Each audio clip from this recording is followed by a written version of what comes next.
Hey, how you doing, everyone? It's Roden, and today we're going to be talking about ways to earn silver to pay for your premium access Albion.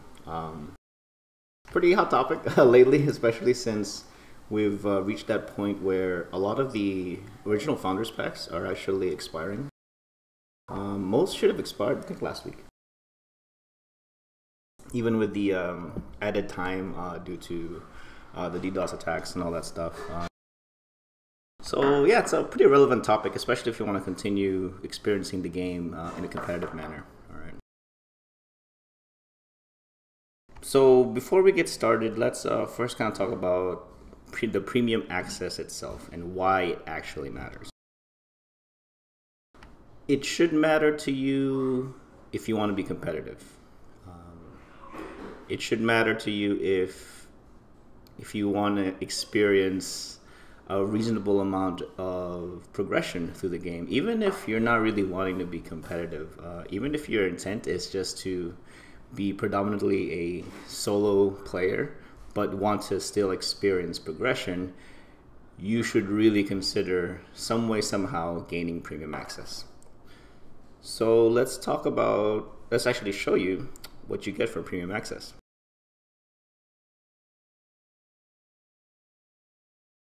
All right, so here is what you get for when you purchase premium. So of course, it's got my information in here, but just disregard that for now. All right, so we'll just go down the line here, and we'll briefly discuss them. So with premium, you get plus 20 learning points per day. That's pretty big, especially if you're getting to that point where you're progressing and you're just knocking out all the items in your destiny board, and as you go along and you unlock more sophisticated skills and things like that, the learning points to actually fully unlock them early cost more. If you remember in the beginning, you were probably knocking out, you you probably do like 10 minutes of gathering and you knock out 10 different things in your destiny board. But the longer you play, the more expensive those learning points you have to pay up become. Plus 10,000 crafting focus per day. That's huge. Like that alone, especially for our main topic today, kind of how to earn enough silver for premium access. That basically forces my hand to have to maintain premium access in order to keep that rolling. In order to maintain my premium access, I have to already be a premium access member. I can't drop. If I drop, it becomes really too difficult to actually earn the silver on your own. So this is where kind of like the social dynamics kicks in, right? If you have a really, really good guild and they have the infrastructure to actually support you, at least in the beginning, to get your premium, hey, more power to you. Great job finding that that alliance or that guild, right? And 50% fame bonus. Fame obviously allows you to progress with a destiny board, so that's pretty important, depending on what you want to do. All right. Ability to buy a personal island. That's another pretty much game. That's a deal breaker. That's absolutely a deal breaker. For the purpose of our discussion, we will be discussing the value of personal islands. But just as a quick primer on how they work in generalities, as a premium member, as it states here in the graphics, you can buy a personal island as a premium member. What if your premium membership lapses and now you don't have it? You still get to keep your premium island, but you may no longer able to upgrade it. If you want to upgrade it, you have to gain premium access again. And in order to efficiently use the items in your island, you really need premium, and that's the things that are coming up right now. Plus 50% silver and loot from mobs, huge, especially if one of your main active ways to earn money in the game is doing dungeons. All right, that's That's 50%, minus 50% on your profitability if you're not a premium member. Plus 50% gathering yield, another pretty big thing. That's a pretty common activity for basically everybody. There's a whole line of progression that you can get just from gathering itself. And having that reduced by 50% is it's pretty steep. It's a pretty steep price to pay, to be honest. All right, now we got things that are going to be relevant to our islands or our personal islands and guild islands. 100% crop yield. So if I have a personal island, and one of the main ways, and I actually use my island, I use the farm space there, I'm getting only half of the yield if I was not a premium access member. You know what I mean? You're just not going to earn that much with it. You're not going to earn that much. Along the same lines, plus 100% farm animal growth rate. It's too punishing. It's too punishing to not have premium access. And finally, or not finally, but one of the key things here, plus 50% reduced market tax. Believe it or not, that number isn't as punishing as it may look, based on how much market tax you actually are charged and the typical market behavior of players, even in high population centers like Caerleon. 50% reduced market tax isn't that bad as long as you do your math and actually are aware of where your limits should be, and which we will discuss here later. Purchases for the first time and get plus 200 learning points and plus 30,000 crafting focus. That probably may not apply to you right now, but hopefully you were able to take advantage of that when you first had the premium. Otherwise, it's just a bonus that you probably have already used up. Okay. All right, so that's what you get, and you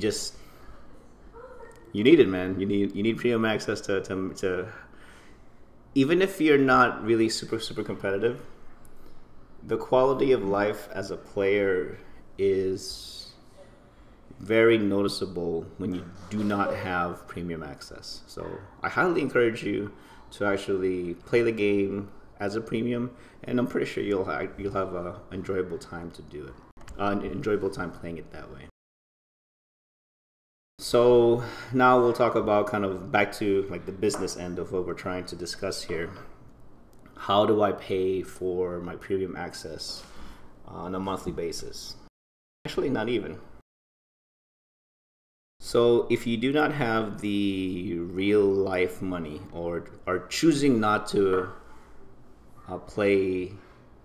pay rather every month, right now it's $10 every month for a 1 month subscription. Okay, that's what I have right now.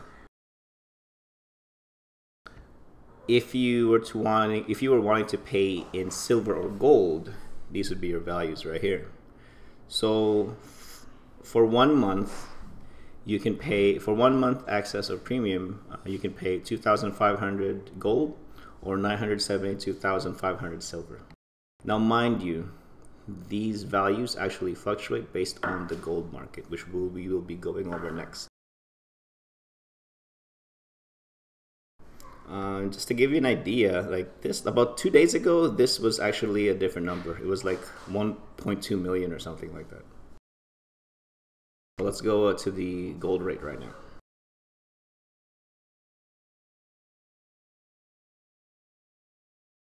So this is the window for the currency exchange between gold and silver. Gold is the premium currency and silver is what you can earn in game. If you go down to this bottom tab here, buy and sell, you can see the conversion rate. Okay, so right now, on average, 1 unit of gold will cost you 389 units of silver. Just to give you an idea, basically silver is continuing to increase in value. There'll be days where it dips down, but it's really not so much dipping down as it is flattening out. So kind of like here, it was high at this point. It was at 380. Actually, we're still at 389 here. We're back at 389. And then it sat on 387 for a while. but kind of just went sideways, then went back up 389. So yeah, so it's not always a set amount every month, because it does fluctuate. The developers have developed a way to control well, not necessarily. I don't think it's a hard to control, but it's really more of setting limits and better management of their premium currency services. So it is what it is. We'll take that into consideration when we're planning out how we are going to be earning our silver to stay premium.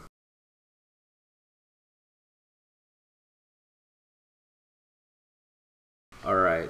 So right now we're going to focus very, very specifically on passive income sources. All right. One of the main reasons I want to focus on this is actually there's several reasons. Okay, so let me get out of this window for a second. All right, passive income is very underestimated. Underestimated because at face value, it has the appearance of not making you enough money. It's a bit deceiving when you look at it that way without taking into account the length of time that it takes you to earn X amount of money. Okay. Generally speaking, passive income works on a much longer time horizon versus active income streams like gathering or doing dungeons or ganking people, right? Those are very active. Those are active things that you can do. All right, you have to be logged on to do it, for one. All right. Another positive thing for passive income is you can set it by its very nature, and also by the way you set it up. You can have a situation where you continuously have passive income that's working even though you're not logged on. That's huge. All right. Active income streams obviously do not work like that. You have to be logged on and doing an activity. Passive income streams, not so much. All right. And that's why over short periods of time, it may seem like passive income it's not worth that much because I'm only making so little silver, but it's continuing to make me silver even though I'm not logged in and playing actively. So that's a good thing. Right? Another thing to consider when you're planning out your passive income streams versus your active income streams is opportunity cost. Okay, so what's opportunity cost? Let's define that first. So let's define it kind of in the context of like real world investments and stuff like that. Okay. This is actually the definition that I found in Investopedia. Right? What is an opportunity cost? Opportunity cost refers to a benefit that a person could have received but gave up to take another course of action. Stated differently, an opportunity cost represents an alternative given up when a decision is made. This cost is therefore most relevant for two mutually exclusive events. In investing, it is the difference in return between a chosen investment and one that is necessarily passed up. All right, so that's the definition coming from Investopedia. Now going back to the context of Albion Online, the video game, what does that mean? Basically, that means you're passing up the ability. If you're passing up the ability to take on relatively simple systems that fall under passive income, you're losing out. All right, because you're losing the ability to potentially continuing to earn money while you're logged off by virtue of it being passive. And you may be losing out on the ability to engage the market or certain production activities because you chose to do something that's more active. All right. So this is where you're gonna have to really kind of. I mean, it sucks to say, and I guess it kind of kills the immersion for some people when we start thinking about the games and these processes and these systems as we would compare them to the real world and not within the context of the video game. But not gonna lie, games like these are very unique in that it lends itself very smoothly to those types of comparisons because of the inherently competitive nature of the game. All right, so just keep that in mind. You know, me give it to you another way. You know, don't be surprised when people basically no life the game and start earning. Start earning a lot more than you. Start progressing a lot faster than you. You know, don't be mad when people do that. You know, you shouldn't have that expectation of everyone. You know, but don't get upset when it happens, right? Because they're just taking advantage of their opportunity cost. All right, and the last kind of like large idea or concept that I want to cover with passive income is you may have to invest some time and silver into setting up your passive income operation before it becomes self-sufficient. That's very, very true, especially with a game that's not even 3 months after launch, right? Like yes, the game has gone through several betas, alphas, its betas, and several wipes, right? So before for this particular period of launch, I'm pretty sure there wasn't a continuation. Actually, well, there was, right? Some folks got a head start. But besides that head start, for the most part, people didn't get any more than 3 days lead, right? It's a very, very new game. The economy is very, very new. I don't think we've discovered everything that can be broken in the game for our purposes. And for the ones that we have, I'm pretty sure the developers have identified them and are working on them, if there are any. Hopefully not too many. So be aware that you may have to do some actual silver and time investments before you can comfortably say, I've created a system that is turnkey based and ready to roll, ready to make me money, even though I'm not logged on. All right, it takes time to do that. All right, so now we've covered that. Now let's go over what are my passive income streams, okay? So again, quick disclaimer, I know I've already mentioned this, but these are more effectively done while still maintaining a premium access. Okay, the first one I'm gonna go over, these are kind of interconnected, all right? So I'm gonna be bouncing back and forth between these. But the first one I wanna go over is auction house trading. So right now we are in Caerleon. If you were playing and you found yourself in Caerleon like the first week, honestly, of launch, there were days where there was over 1,000 players in Caerleon alone. All right, right now that we've passed founders packs expiring and stuff like that, Caerleon market, the region has basically dropped down to, I think, mid 200s to 300s pretty consistently throughout the week, throughout the various days in the week. Okay, so that's its average population now. Okay, so it's dropped significantly. So for auction house trading, I really want to focus on Caerleon because compared to the other cities, it is the most densely populated, and the population would lend itself to a much more balanced and active auction house environment. That's really, really important because because each auction house in each city is its own entity. They're not interconnected in any way. So if I'm buying and selling in Caerleon, these things are only showing up in Caerleon itself. Right? If I want to buy and sell in Thetford or Fort Sterling, I have to physically go there and then conduct my market business there. Okay, there's no other way for these auction houses to be connected. Is that something that can change in the future? Maybe, but for now, because of that limitation, I highly suggest that, especially as a beginning, especially as a beginning trader, you should really focus on exploiting high population areas because it ends up being less volatile. With less volatility, you kind of get to learn as you go. Okay.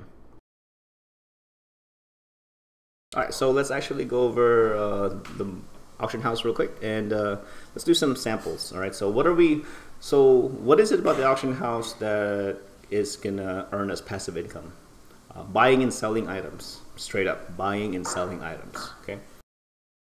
Buying low, sell high. We're flipping items. That's all we're doing. It's all we're doing. As you can see, I don't have any gear on me. My character is naked, no gear, no mount.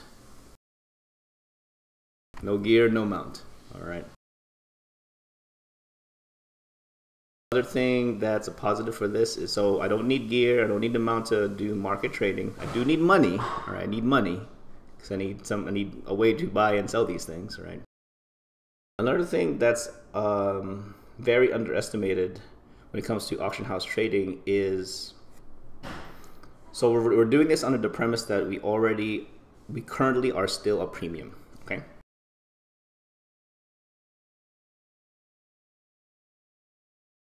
As a premium, it costs me 2% to create a sell order and 1% to create a buy order. All right, so that's 3% in taxes in total when I am buying and selling the same item. So you have to keep that in mind. You have to do a little bit of math. All right, I have to do a bit of math. So I have to make sure that whatever I trade in, I'm making more than what the 3% in total taxes that I'm going to be charged for the buying and selling of an item. Does that make sense? Right? So I should be aiming for profit margins that are greater than 3%. Otherwise, I'm at best just breaking even. Okay. That's the quick math on that. Super, super simple, right? So you shouldn't be buying and selling. You should be buying and selling for a profit, not buying and selling to break even. However, another thing to kind of piggyback off of, the way the math ends up working out, it's actually really advantageous to you as a player, because when it comes to the currency denominations, we only work in silver. We do not work in silver and copper. All right, so why is that important? Well, I'll show you.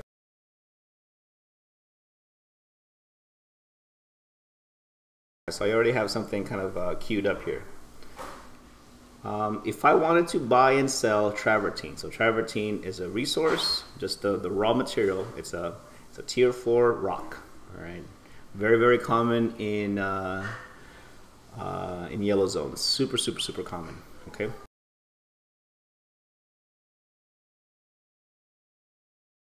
So we're going to compare buy orders and sell orders. All right, buy orders. I'm placing this order to get it cheaply, and I'm selling it on the same market. Okay. So right now, travertine, if I were to place a buy order,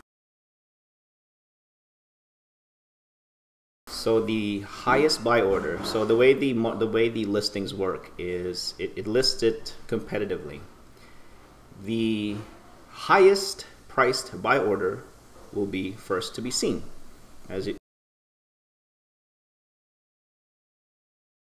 The highest price buy order will be the first to be seen, as you can see here. So 31 silver. I'm trying to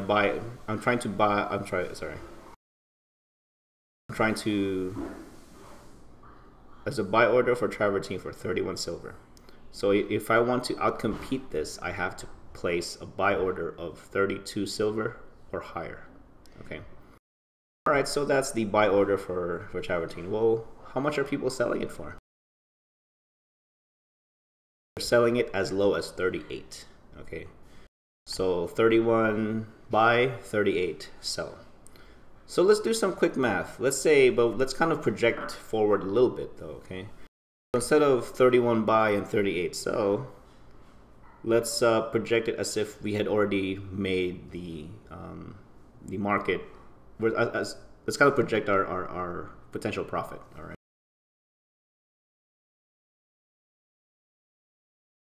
I'm doing some calculator work here. So, but let's go 32, 39 though, all right? Because that's going to be what we would end up placing. I'm sorry, 32, 37. 32 silver for buy and 37 silver for sell. Because that's the values that we would end up working out of in order to be competitive and beat the rest of the market orders that are available right now.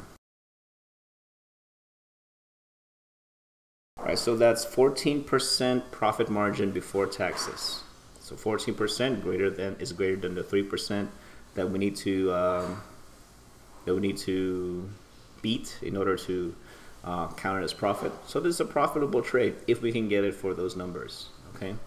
So one thing to consider when you're doing these flips, you have to be realistic that your orders may not be the most competitive at all times. So you may have to actually cancel the order and relist it. Okay.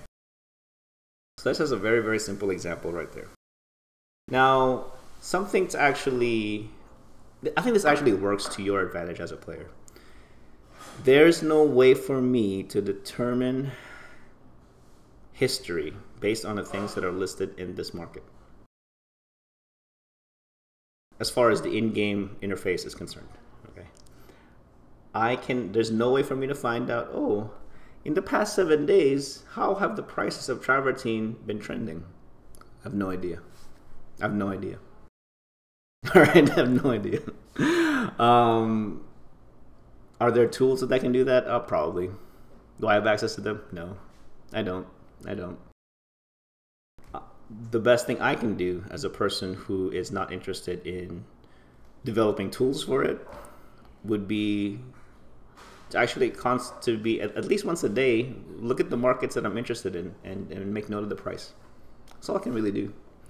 But that's your way of creating history, right? That you can fall back and review.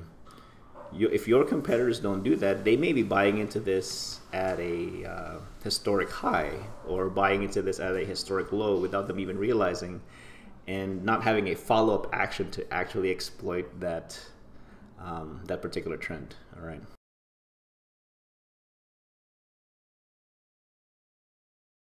So that's one example of what you can do. All right. And just browse around. Just browse around to the categories and see if there's anything that has a pretty healthy profit margins. The one thing I would caution you folks on is one thing that we can't also see besides historic pricing is volume traded. So we can't tell, as a matter of fact, if an item is incredibly popular or not necessarily popular, but there's a particular demand for it that lends it to be used up a lot by the game, or at least by this market mode. Typically, in real life at least, you know what I mean? That's a really good indicator of how well an item may trade, or where the prices may end up trending to if you had information on volume. Unfortunately, no market history, so no volume.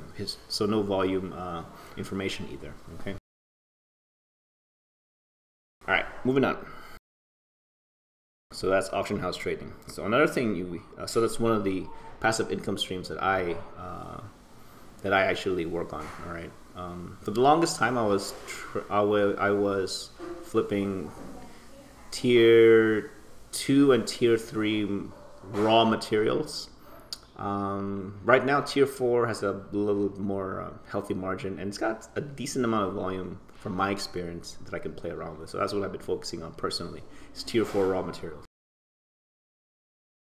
All right, another passive income stream that we can work on is our personal island. So I'm going to take a quick trip and actually go to my island.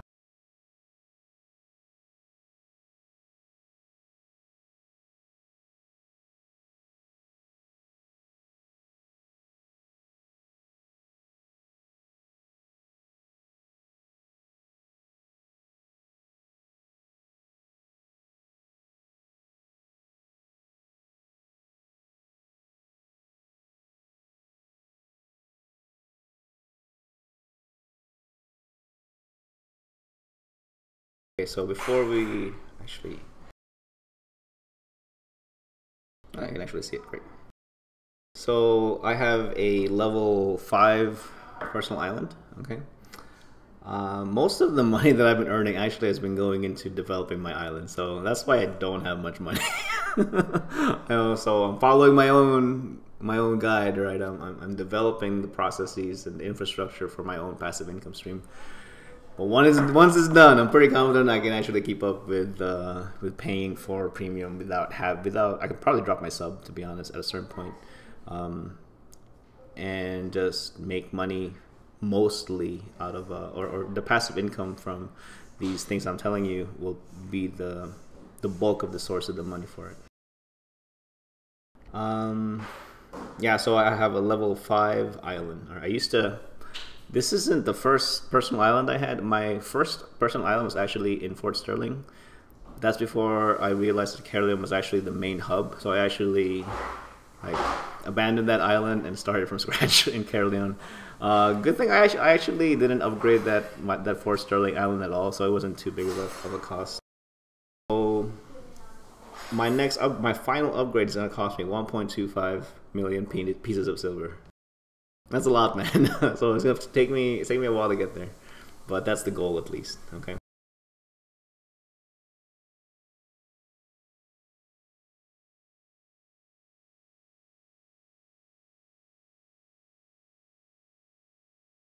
All right. So this is my personal island, level 5 out of 6. So what do I do with this island?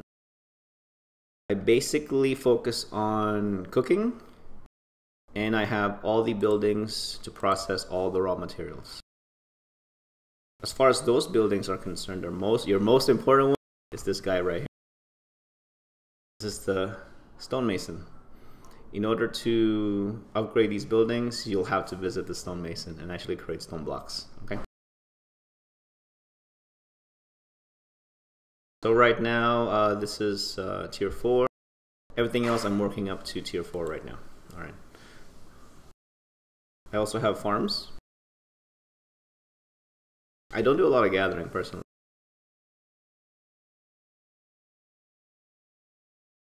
So I have 4 plots. 1 farm. 1 space for animals, and the rest is farm plots. Okay. All of this feeds into cooking. Why cooking? So I chose cooking because I needed something that will be consumed by the greater public, and there will be a constant demand for it.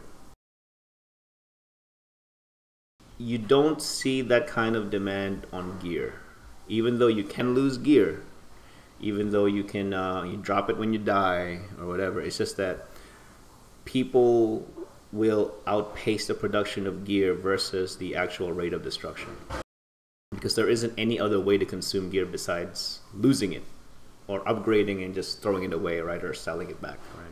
There's no other way to make it go out as a market sink. There isn't. It has to be destroyed through combat. Now, cooking on the other hand, is necessary to maintain all the buildings. All the buildings that you see in the cities, even personal islands. Once you're working tier 4 materials, the buildings need to be fed. Okay. Give you guys an example. I'll show you. This is a tier 3, I think. This is a journeyman smelter. So let's go through.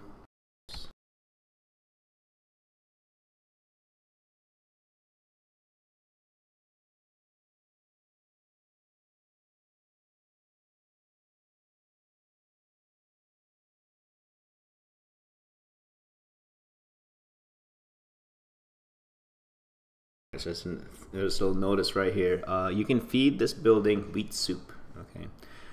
At a certain point, if you're constantly using these buildings, they will run out of food. So you need to feed them. So if I keep using this journeyman smelter, I eventually will reach its limit, and then a message will pop up. It needs to be fed. All right, so I need to feed it wheat soup. That's what I need to do. If I want to keep using it, I gotta feed it wheat soup. Okay. Another limit that is imposed on these buildings is capacity. Every building has can only be worked at a certain. There's only so much productivity you can squeeze out of every building, and that's measured in capacity. The only way to regenerate capacity is to actually let it rest. The way the formula works is the capacity can be fully recharged if you leave the building alone for 24 hours. I'm almost certain that's kind of the rate of replenishment. Okay.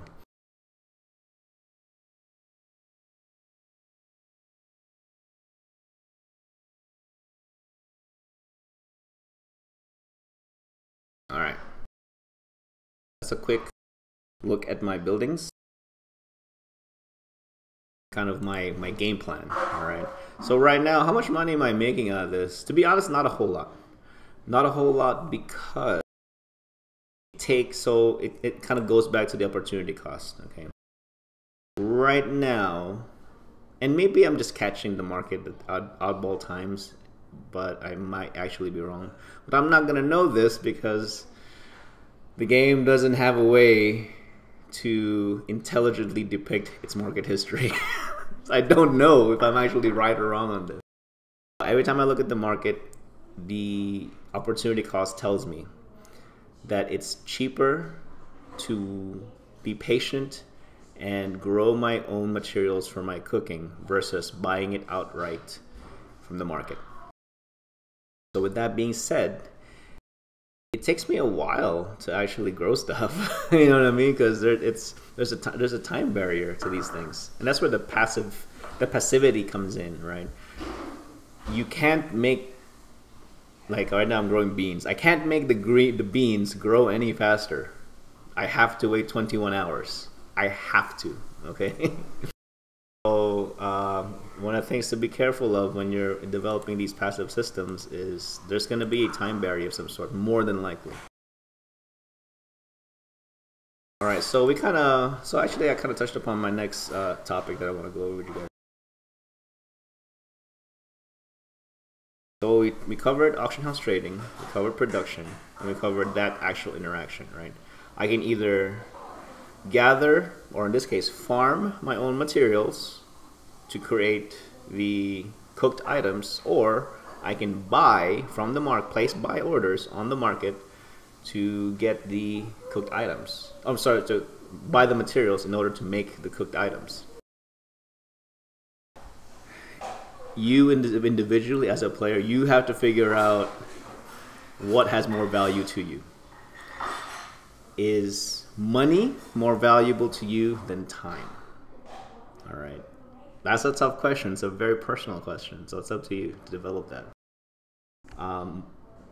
But if our goal is to have our passive income streams be a major part of our income, our general income portfolio, in order to create, in order to make enough money to buy our premium access every month, you gotta find that sweet spot. Like for me right now, I'd rather save the silver because I'm still developing my island anyway. I'm not done yet. I'm not done yet.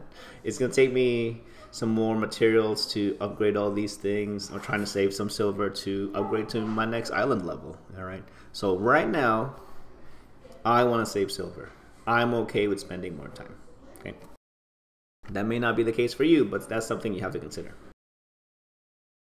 All right. So how do we know if, just from a cost perspective, silver cost perspective, we're not even talking about time anymore, just silver. How do we know when something is cheaper to buy in the market or cheaper to make our own?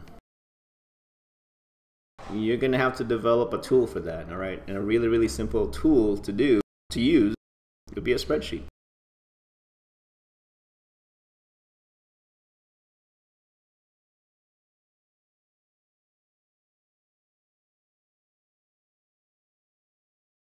All right, so this is my spreadsheet. I'm gonna take off my face cam here so you can see more of it. All right, here's my spreadsheet. What can I tell you about the spreadsheet? This is a processing spreadsheet. Okay, so what does that mean? I will be using this tool to determine whether it's cheaper for me to gather raw materials, yellow zone, red zone, wherever, right? Or would it be cheaper to just place buy orders for them because they're at a historical market low, okay? How am I gonna know that they're in a historical market low? That's something I'm gonna have to figure out myself as I'm consistently, playing the market, right? Just making notes to myself. If someone out there is actually able to make tools to determine that, that'd be great. All right. But in order to objectively find out if something is cheap, you're gonna have to actually do the math. All right. So this isn't a very complicated sheet at all. All right. If anyone out there needs help with these, hit me up. It's just super simple. I just did this in Google Docs. It's nice and free. So the top part here lists all the resource names, just so that I have I know what things are called. That's it. So it is. Because I'm going to be searching them in the market, right? So it'll be easier for me to figure out, to find them more quickly if I can just type it out. Right now, I can only process up to tier 4, so that's all I have. All right.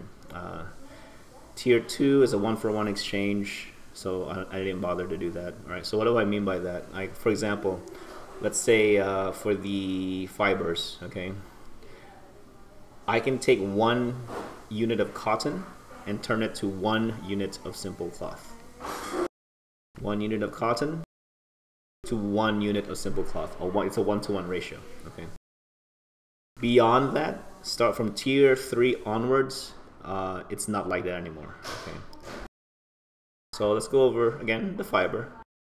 So tier 3 is called neat cloth. All right. What do I need to make neat cloth? I need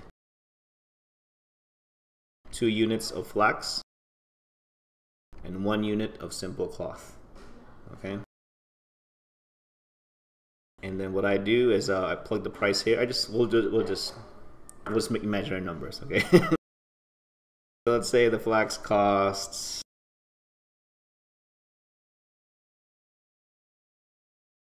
$5 silver, and the simple cloth costs $3 silver. So based on those numbers, the material cost to make 1 unit of neat cloth is 13 silver. Okay. Now, if I look in the market, there's someone selling silver, or someone selling neat cloth for under 13 units of silver. I'm gonna buy that right now because they are just selling an item under material cost. Crazy. I know that sounds super crazy, guys, but you'd be surprised how often that happens. But a lot of times, people aren't gonna know that that's actually happening because they don't have the tools to tell them that that's happening. Okay. All right, so that's why I developed this. Okay, so one of my other plans besides focusing on cooking is actually focusing on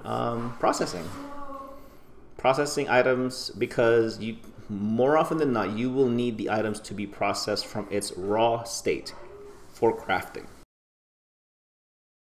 Oftentimes you will need the wood planks, not the wood logs, to create a druid's staff, right? Or at least the higher tiers of it, okay? So that's my intent, to be a processor. I'm going to clear this out again.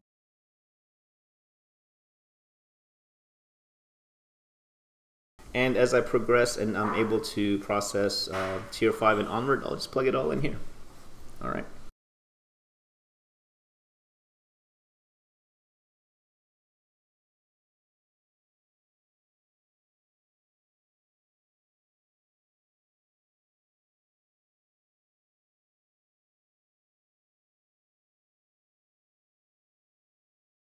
All right, so that's really all I want to show you guys. So just a quick rehash of what we talked about. So we talked about, hey, you're a player that wants to keep earning premium access but don't want to pay real money. That's okay. Here's one way you can do it. Tap into passive income streams. All right. So what did we talk about? We talked about pros and cons of the passive income streams. So we discussed that sometimes people underestimate passive income because it feels like they're not making enough, but that's not true. You have to take into account the time frame in which your passive systems actually work. We talked about how passive income can complement active income streams like running dungeons, being an active gatherer in, in the red zones, black zones, whatever, all right? Or ganking people. That's one active way to make money too, right? When they drop their stuff, you pick it up and you sell it, right? And not having any passive income streams really puts you at a disadvantage because they're readily available to anyone. Honestly, anyone can have as long as you have premium, you can buy a personal island. You already have the ability to play the market.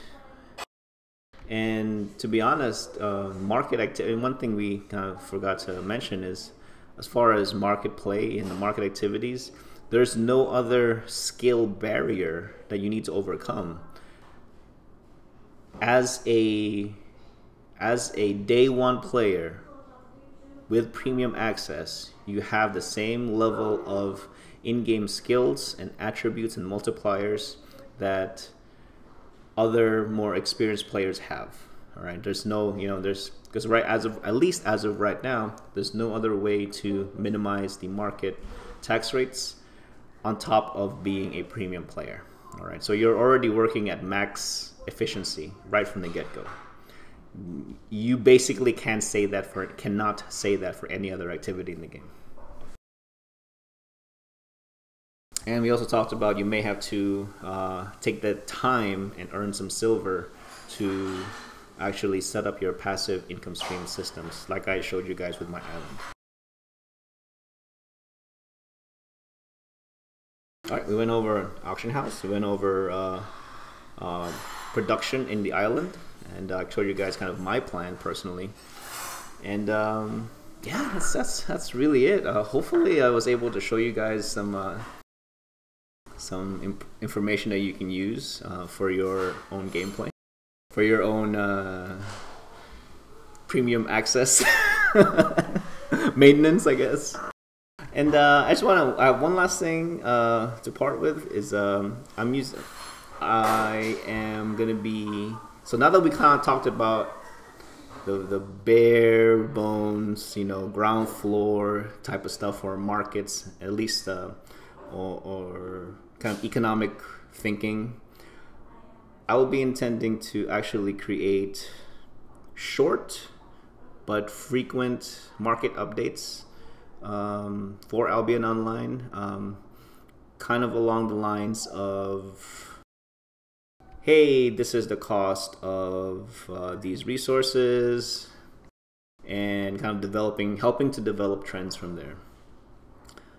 If there's anyone out there that actually has tools that can help portray these pieces of information a lot better, please contact me. I'd love to work with you. I really, really would. Because, man, not having a market history, it kills me, man. Because this game's, the economic and market side of this game has a lot of potential. And I hope I can be there to actually provide some information to the players, because maybe there's a player out there that didn't know they like market play, and now they will be, you know what I mean? All right, well, that's really all I have, guys. Well, thank you very much for tuning in, and hopefully within the next 7 to 14 days, I'll have my first market update type of video for you guys, and hopefully it'll be useful for somebody out there. All right, thank you very much, guys. See you next time.